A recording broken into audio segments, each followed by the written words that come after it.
Hello and welcome to EZRA's guide. In this guide, we'll explore his kit in details, provide resonance and team options, and overall information on how it works. Let's begin.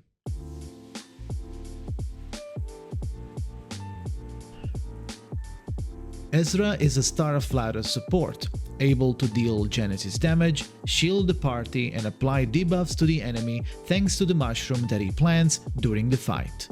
Now, let's go ahead and check out his kit. His debuff card, Protection of the Body, is a mass attack. This card has a special effect. Makes EZRA lose 15% of his current HP to add extra Genesis damage on top of the 30% mental. The skill also plants one honey fungus. The honey fungus takes 3 stages to mature, and once done it explodes, applying vulnerability to all enemies. EZRA also has a buff skill, Stimulus of the Mind. It's a must buff that sacrifices 15% of EZRA's current HP to grant all allies a shield of the same size. It also plants one ghost fungus. This is the second type, has 3 stacks as well before maturing, and once triggered, it grants 2 stacks of discernment to all allies. His ultimate, Compassion All Round, increases Moxie and Eureka for other allies, plants the max number of honey fungus on empty spaces, makes all mushroom mature, and immediately triggers their effects.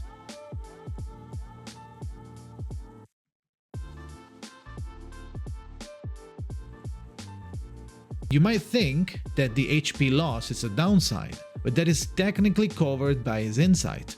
Insight 1 gives EZRA +2 Eureka when the battle starts. Then, after casting an ultimate, he gains 4 Eureka. When casting a normal incantation, if the mushroom number is capped and matches the incantation type, EZRA uses 2 Eureka to grow said mushroom 1 time, and trigger his effect if mature. Insight 2 is a general damage taken reduction, and Insight 3 is where EZRA gets some healing. In fact, at the end of the round, for every 1 mushroom of the field, EZRA recovers 8% of his lost HP, and it's also possible for this heal to crit. But that's not it, because after casting a normal incantation, if the mushroom are maxed but do not match the card type, EZRA can spend 2 Eureka to gain 1 Moxie, as long as he doesn't already have 5. So, thanks to his insight, EZRA can choose how to approach the combat. Do you want to get Moxie? Do you want to focus on triggering effects more? The choice is yours. Now that we know what EZRA's kit is, let's move on and check his portraits. Generally speaking, almost every single portrait has a nice value attached to it for EZRA, but if you're looking for suggestions, personally, I think P1 to P3 are the most valuable ones to go for. Thanks to the fact that EZRA has a very high HP pool, when it comes to side tube, one comes to mind as the best in slot for him, Beyond Wonderland. This side tube gives EZRA up to 16% extra max HP and helps with increasing healing rate and critical rate the more debuffs are used.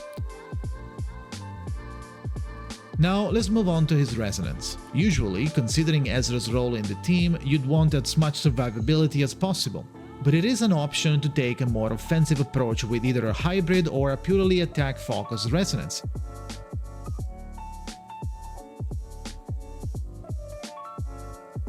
Now that we know how to build EZRA, let's go ahead and find him a team.